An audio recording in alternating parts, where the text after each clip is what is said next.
Vous avez peut-être une chaîne de divertissement et vous vous êtes rendu compte forcément comment il était difficile d'avoir la visibilité quand on fait ce type de format.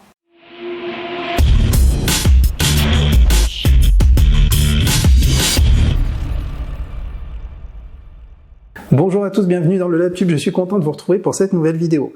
Aujourd'hui, voilà, je vous parle des vidéos de divertissement, le gros problème qu'il y a autour de ces types de vidéos. Aujourd'hui, beaucoup veulent se lancer sur YouTube en faisant du divertissement. C'est tout à fait logique finalement, parce qu'on pense que YouTube est là pour nous divertir, ce qui n'est pas forcément faux.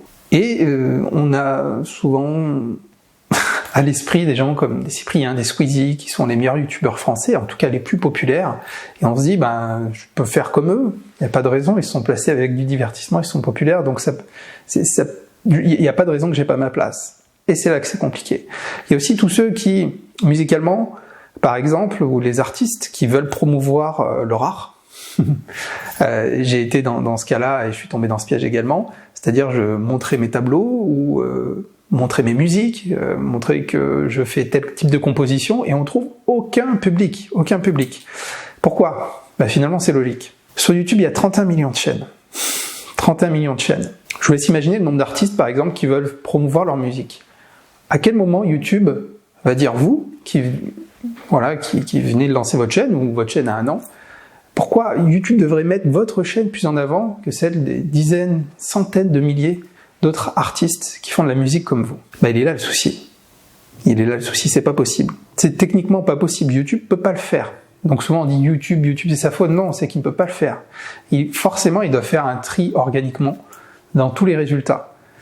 Donc c'est là que ça en devient frustrant. Qui c'est qui va avoir la visibilité? Ceux qui sont déjà populaires. Ceux qui sont déjà populaires, on en a parlé, les Cyprien, les Squeezie. Pourquoi ils ont réussi à se démarquer avec le divertissement? C'est simple. Ils sont là depuis plus de 10 ans sur YouTube. Ils sont là depuis à peu près les débuts. Donc, comme vous le savez, je vous en parle très souvent, le facteur temps, il est extrêmement important sur YouTube. Si vous commencez votre chaîne YouTube aujourd'hui, qu'ils ont 500 vidéos et vous deux, oui, vous ne pourrez pas vous mettre à leur place. Ils ont eu le temps de développer une communauté, grâce à leur traction, grâce à leur contenu, grâce à plein de choses. Et voilà. Donc aujourd'hui, ils sont difficilement détrônables, mais on peut pas rester sur cette idée reçue de dire que de faire comme eux, ça va fonctionner. Non. Non.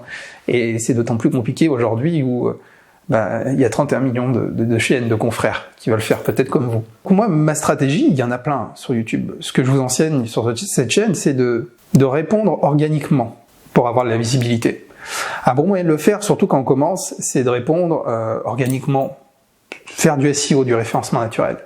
Par exemple, je vous mets une vidéo ici qui vous explique comment préparer vos vidéos, comment penser vos vidéos pour le référencement naturel, la longue traîne, et comment justement vous positionner de la bonne façon, et tout ce qu'il faut optimiser. Voilà, je vous invite vraiment à regarder cette vidéo. Quand on débute, répondre à des requêtes, répondre à une véritable demande, est bien plus efficace. Faut-il encore trouver une demande là où il n'y a pas trop de vos confrères, pas trop de concurrence, finalement. Quelle est la différence avec le divertissement? Le divertissement, quand vous allez mettre ma dernière musique avec le titre, personne ne va aller voir votre vidéo. À part vous, votre mère, vos amis, et encore, personne ne va aller la voir. Absolument personne. Qui va taper les mots-clés en tapant le nom de votre musique? Non. C'est l'erreur la plus courante. Personne. Donc votre chaîne ne grandira jamais. Vous pouvez vous obstiner à continuer à mettre des musiques, des vidéos de divertissement avec des titres... c'est putaclic, ou des titres à la Cyprien, comment j'ai fait, ce qui m'est arrivé, etc. Ça fonctionnera pas non plus, parce que personne va taper ces mots-clés-là. Personne, vous n'avez pas d'audience. Voilà. Donc il faut faire des vidéos à valeur ajoutée qui vont répondre à des besoins. Je sais, c'est pas forcément drôle, et on pense que c'est pas compatible avec du contenu divertissement, mais c'est faux. Par exemple, moi, la plus grande demande que j'ai sur ma chaîne, donc c'est des adolescents qui font des chaînes sur Fortnite. Il y en a des milliers, des dizaines de milliers, peut-être des centaines de milliers de chaînes sur Fortnite. Et le souci, il est là, c'est que vous faites tous des vidéos, vous filmez en train de jouer, et puis comment vous voulez avoir un résultat? Comment vous voulez vous positionner de cette façon-là? Non. Vous mettez des titres qui répondent à aucun besoin. Et à la fois, j'ai répondu à quelqu'un, je lui ai quand même tendu une perche en disant, mais pourtant, ça c'est pas si compliqué. Tu réponds à un besoin qui sont des personnes qui, comme toi, ont envie de performer sur ce jeu. Comment devenir top 1 sur Fortnite? les 10 plus grandes astuces qui m'ont permis d'évoluer sur Fortnite. Enfin voilà, il y a plein de titres que vous pouvez trouver qui vous permettra vraiment d'avoir la visibilité, de capter un trafic, une requête et de constituer une audience. Et après, rien vous empêche de proposer du contenu divertissant à ces personnes-là. Mais d'abord, captez-les avec d'autres types de vidéos. Voilà la stratégie que je vous recommande. Captez-les grâce au référencement, faites des vidéos qui répondent à des besoins, plutôt que d'être que égocentré. Je vous en ai souvent parlé, moi au début je voulais vendre mes tableaux sur YouTube. Je montrais mes tableaux, je faisais des vidéos et j'espérais que les gens les achetaient comme ça. Bah voilà, la grosse erreur. Quand j'ai commencé à répondre à des vrais besoins, comment apprendre à peindre, comment mélanger la peinture, comment faire ci, comment utiliser mes techniques, là tout de suite, tout a explosé, tout est parti et organiquement j'ai répondu à plein de demandes. Ça m'a permis aussi d'avoir très bons signaux. YouTube a suggéré mes vidéos et les a proposées de plus en plus à une audience qui n'était pas la mienne, que je n'avais pas encore constituée, ce qui m'a permis d'avoir mes 60 000 abonnés. Voilà, donc raisonnez comme ça, sinon vous ferez du surplace, c'est évident. Certains disent oui, c'est parce que les gens, YouTube est méchant, YouTube n'aime pas ma musique, ou alors les gens, enfin voilà, on est trop égocentré. Il y a un moment, faut arrêter, faut arrêter de faire l'autruche, faut sortir un peu la tête du sol et se dire bon bah qu'est-ce qui va pas dans mon contenu.